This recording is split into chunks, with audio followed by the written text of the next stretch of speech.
Hello and welcome to my channel.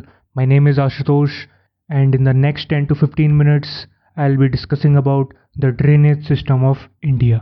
Lecture शुरू करने से पहले मैं आपको बता देना चाहता हूँ कि ये वीडियो यूपीएससी सिविल सेवा परीक्षा, एसएससी सीजीएल, सीपीओ या फिर अन्य डिफेंस से रिलेटेड एग्ज़ाम्स के लिए बहुत ही महत्वपूर्ण है। इंडिया की बात करें तो यहाँ पर सैकड़ों बड़ी और छोटी नदियाँ हैं जो कि अलग अलग लंबाई और चौड़ाई में मिलती हैं। भारत की नदियाँ मेनली दो डायरेक्शन में फ़्लो करती हैं, या तो वो बे ऑफ बंगाल की तरफ यानी कि ईस्ट में फ़्लो करेंगी, या फिर वो अरेबियन सी यानी कि वेस्ट की तरफ फ़्लो करती हैं।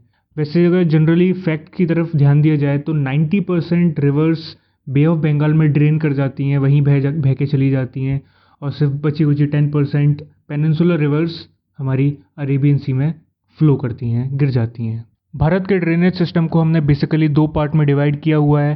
पहला पार्ट है द हिमालयन रिवर्स और दूसरा पार्ट है the peninsular reverse. Himalayan reverse, जैसा कि इसका नाम बता रहा है आपको, ये वो सारी नदियाँ हैं जिनका ओरिजिनेशन पॉइंट हिमालयाज़ यानी कि नॉर्थ में पाए जाने वाले पहाड़ियाँ और माउंटेन्स हैं। और पेनिनसुलर रिवर्स ये वो सीजनल रिवर्स हैं जिनका पानी मानसून पर डिपेंड करता है, और ये जनरली प्लेन एरियाज़ में पाई जाती हैं, जैसे कि मध्य प्रदेश, महाराष्ट्र, तेलंगाना और साउथ के कुछ स्टेट्स में। ये इस लेक्चर का फर्स्ट पार्ट है, और इस पार्ट में मैं सिर्फ और सिर्फ हिमालयन रिवर्स के बारे में डिस्कस करूँगा, और हिमालयन रिवर्स में से भी मैं इंडस रिवर सिस्टम के बारे में डिस्कस करूँगा। वैसे अगर हिमालयन रिवर सिस्टम को भी अगर ठीक तरीके से पढ़ना है तो हमने उसको भी तीन ब्रॉड पार्ट्स में क्लासीफाई किया हुआ है। पहला पार्ट हमारा इंडस रिवर सिस्टम है, जिसको कि हम सिंधु नदी भी कहते हैं। दूसरा रिवर सिस्टम है हमारा गंगा रिवर सिस्टम, और तीसरा है Brahmaputra river system. Ganga river system और ब्रह्मपुत्र रिवर सिस्टम हम लोग पार्ट 2 और 3 में कंप्लीट करेंगे। इस पार्ट में सिर्फ और सिर्फ इंडस रिवर सिस्टम पर ध्यान देते हैं। इंडस रिवर, जिसको कि हम हिंदी में सिंधु नदी कहते हैं, दुनिया के one of the largest basins में से एक है। ये नदी चाइना के तिब्बती रीजन से ओरिजिनेट होती है, चाइना के तिब्बत इलाके से ये बनती है, और फिर वहाँ से भारत से होते हुए, पाकिस्तान से होते हुए अरेबियन सी में जाके कॉन्फ्लुएंस हो जाती है, वहाँ पर बह जाती है। अगर मैं तिब्बत की बात करूँ तो वहाँ पर इसको सिंगी खंबई या फिर लाइन्स माउथ के नाम से भी जाना जाता है। अगर हम इसको और ध्यान से देखें तो इसका ओरिजिनेशन पॉइंट तिब्बत में एक ग्लेशियर है जिसका नाम है बोखारचू, यहाँ से है। ये बोखारचू जो ग्लेशियर है ये हमारा कैलाश मानसरोवर रेंज के पास पाया जाता है, और उसके भी पास एक और काफ़ी मशहूर लेक है, मानसरोवर लेक, नाम याद रखिएगा, कई बार एग्जाम्स में डायरेक्टली या फिर इनडायरेक्टली पूछा जा सकता है। और उसके कॉन्फ्लुएंस की बात करें तो ये अरेबियन सी में जाके गिरती है, जो कि कराची, किस पोर्ट के पास है? कराची, पाकिस्तान। ये काफ़ी बड़ा डेल्टा भी बनाती है। यहाँ पर आगे आप देख सकते हैं कि इसका एक्चुअली कोर्स कितना है, क्या है। इस वीडियो को पॉज करके आप इसको ध्यान से पढ़ लीजिएगा। इसमें से बस कुछ बातें ज़्यादा इंपॉर्टेंट है, वो मैंने अंडरलाइन की हुई हैं, आप ध्यान से देख सकते हैं कि ये डायरेक्टली पूछा जा सकता है कि भारत में ये नदी कौन से रीजन से होते हुए निकलती है, तो ध्यान रखना लद्दाख यूनियन टेरिटरी से। और कौन सी रेंज के पास है, कौन सी माउंटेन रेंज के पास है, तो वो है जस्कर रेंज। ध्यान रखिएगा जम्मू रीजन से होते हुए ये इंडस रिवर नहीं जाती है, ये सिर्फ और सिर्फ लद्दाख रीजन से होते हुए पीओके में जाएगी, पाकिस्तान ऑक्यूपाइड कश्मीर से, वहाँ से होते हुए पाकिस्तान, एंड फिर लास्ट में अरेबियन सी। आगे बढ़ते हैं। चाहे किसी भी गवर्नमेंट एग्ज़ाम की बात कर लीजिए, जितनी भी महानदियाँ हैं इन सभी की ट्रिब्यूटरीज़ यानी कि इन सभी की सहायक नदियाँ किसी ना किसी तरीके से डायरेक्टली या फिर इनडायरेक्टली एग्ज़ाम में पूछ ही लेते हैं।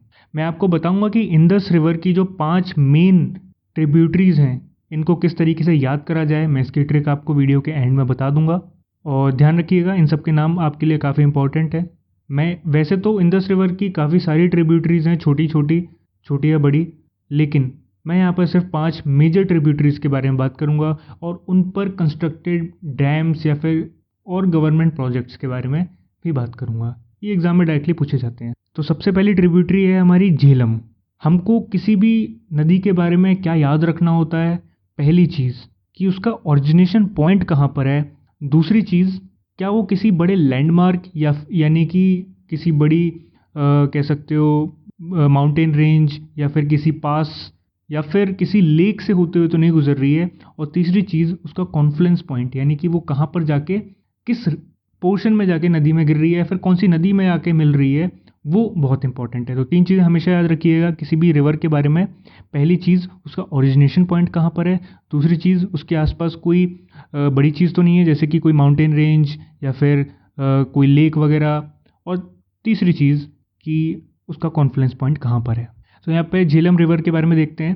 तो इसका ओरिजिनेशन पॉइंट कहाँ पर है, शेषनाग लेक। ये कहाँ पर है, वेरीनाग के पास, जो कि पीर पंजाल रेंज के पास में है। श्रीनगर में एक बहुत ही खूबसूरत लेक है, वुलार लेक, ये वहीं से होते हुए गुजरती है। और ये झेलम रिवर चिनाब में जाके मिल जाती है। चिनाब भी मैं आप लोगों को बता दूं कि चिनाब रिवर भी इंदस रिवर की एक ट्रिब्यूटरी है, एक सहायक नदी है।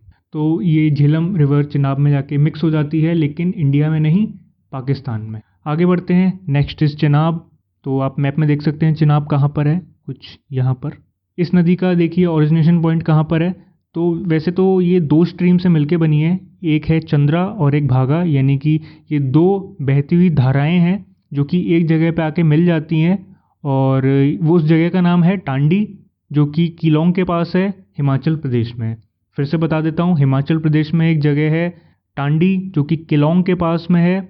और इस जगह पर 2 धाराएं आके मिलती हैं, एक धारा का नाम है चंद्रा, दूसरी धारा का नाम है बाघा। और जब ये दोनों धाराएं मिलती हैं तो यहाँ से जो नदी आगे बनेगी उसका नाम है चिनाब।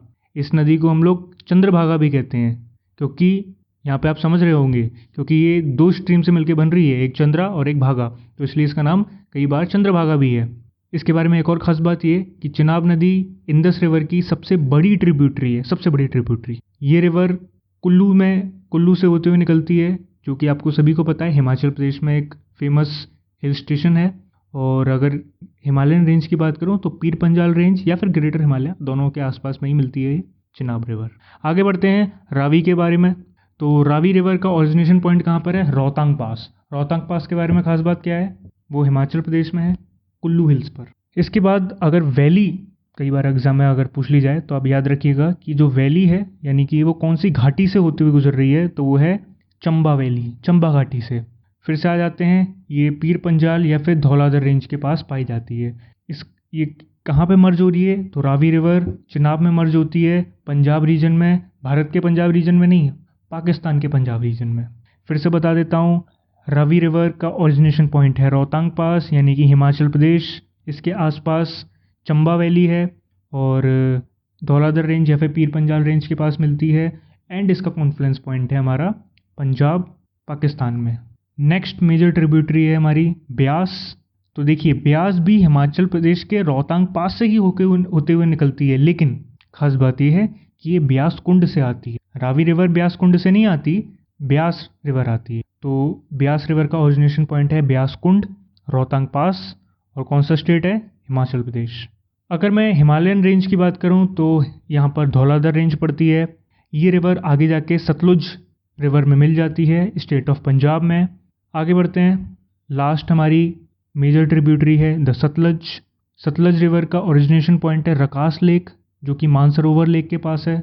मानसरोवर लेक मैंने आपको थोड़ी देर पहले बताया था, ये तिब्बत में है, चीन के ऑक्यूपाइड तिब्बत के पास। इस सतलज रिवर के बारे में एक बात बहुत ही इंपॉर्टेंट है, वो ये कि इस पर इंडिया ने बहुत ही इंपॉर्टेंट डैम प्रोजेक्ट बना रखा है, जिसका नाम है भाखरा नांगल प्रोजेक्ट। इस भाखरा नांगल प्रोजेक्ट के बारे में इस वीडियो में मैं आगे डिस्कस करूंगा, तो नाम याद रखिएगा। भाखरा नांगल प्रोजेक्ट कौन से रिवर के साथ कॉन्स्टिट्यूटेड है, उस रिवर का नाम क्या है, सतलज। एक पास है शिपकीला, नाम याद रखिएगा, शिपकीला सतलज रिवर के पास में ही है। सतलज रिवर के बारे में एक और ख़ास बात कि वो एक एंटीसेडेंट रिवर है, यानी कि ये वो नदी है जो कि हिमालय से भी पुरानी है। चलिए आगे बढ़ते हैं।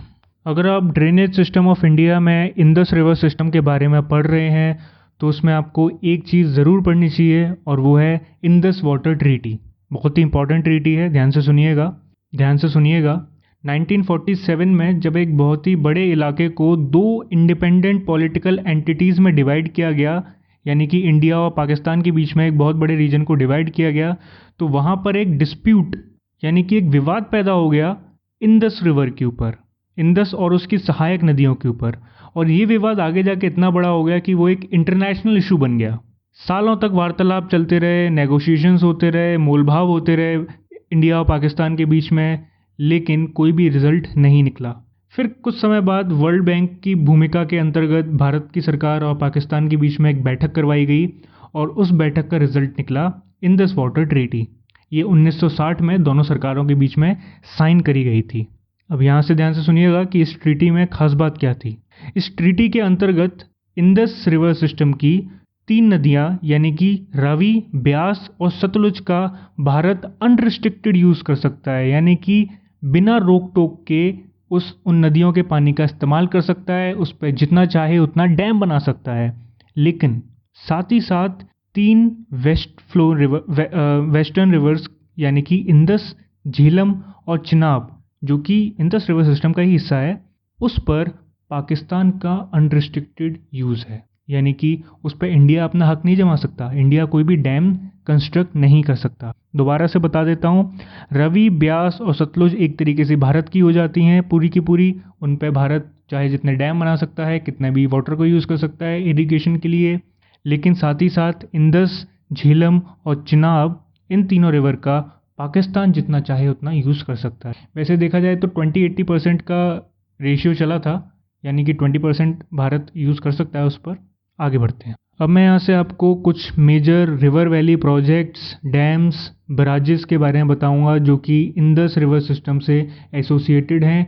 ये उन रिवर सिस्टम पर बनाए गए हैं। यहाँ से आगे आप एक बात कॉमन देखेंगे कि ये जितने भी रिवर वैली, डैम या फिर बराज के जो प्रोजेक्ट हैं वो हमने ज़्यादातर 3 रिवर्स पर बनाए हुए हैं, रावी, ब्यास और सतलुज। और आपको अब पता चल चुका है कि क्यों हमने ज़्यादातर डैम्स या फिर बराजेस इन्हीं तीनों रिवर पर बनाए हैं। क्यों? क्योंकि हम फॉलो कर रहे थे एक ट्रीटी। कौन सी ट्रीटी? Indus water treaty. तो सबसे पहला हमारा प्रोजेक्ट आता है the Indira Gandhi canal project. ये काफ़ी लंबा, या फिर मैं कह सकता हूँ ये दुनिया का वन ऑफ द लार्जेस्ट और लॉन्गेस्ट कैनाल प्रोजेक्ट है। आप सभी को पता होना चाहिए कि कैनाल्स किस लिए यूज़ होती हैं। मेनली इनका पर्पज़ होता है इरिगेशन, यानी खेतों में पानी पहुँचाने के लिए। तो इसमें 2-3 बातें आप याद रखिएगा कि Indira Gandhi canal project start होता है हरीके बराज से, जो कि पंजाब रीजन में है, और ये आगे राजस्थान की तरफ जाता है। इंदिरा गांधी कैनाल प्रोजेक्ट से एसोसिएटेड कौन कौन सी रिवर हैं? तो पहली रिवर है सतलज और दूसरी रिवर है ब्यास। बस आपको इतनी ही बातें याद रखनी है।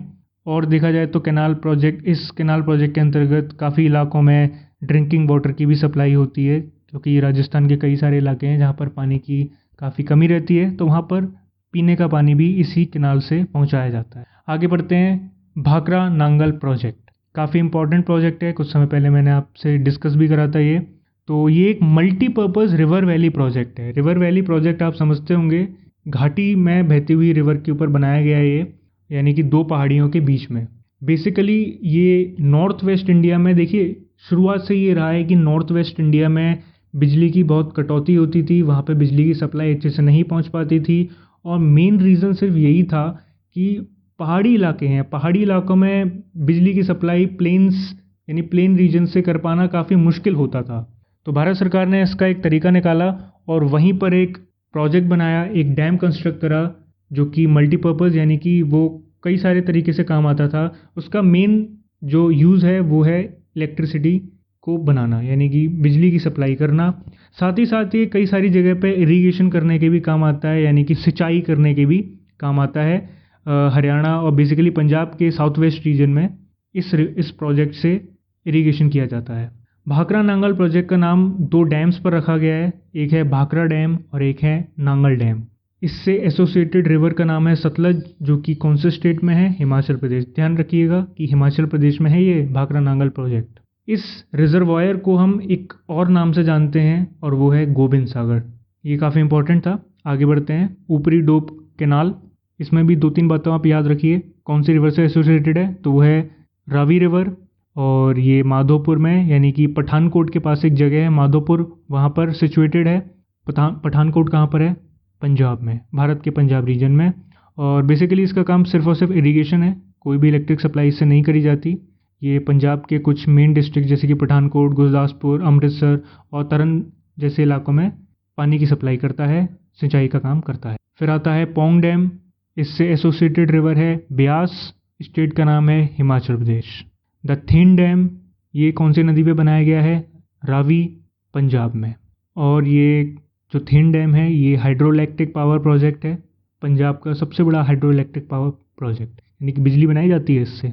फिर आता है चमेरा डैम, ये भी हमारे हिमाचल प्रदेश के चंबा डिस्ट्रिक्ट में सिचुएटेड है रावी रिवर पर।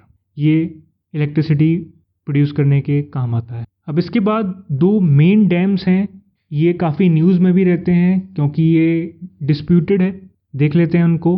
तो पहला है the Uri dam. Uri dam कहाँ पर है? ये झेलम नदी के ऊपर कंस्ट्रक्ट किया जा रहा है, जो कि है जम्मू एंड कश्मीर रीजन में। ख़ास बात ये है कि ये जो झेलम रिवर है ये इंडस वाटर ट्रीटी के अंतर्गत इस पर भारत डैम्स नहीं बना सकते, लेकिन फिर भी हमने उरी डैम बनाया हुआ है।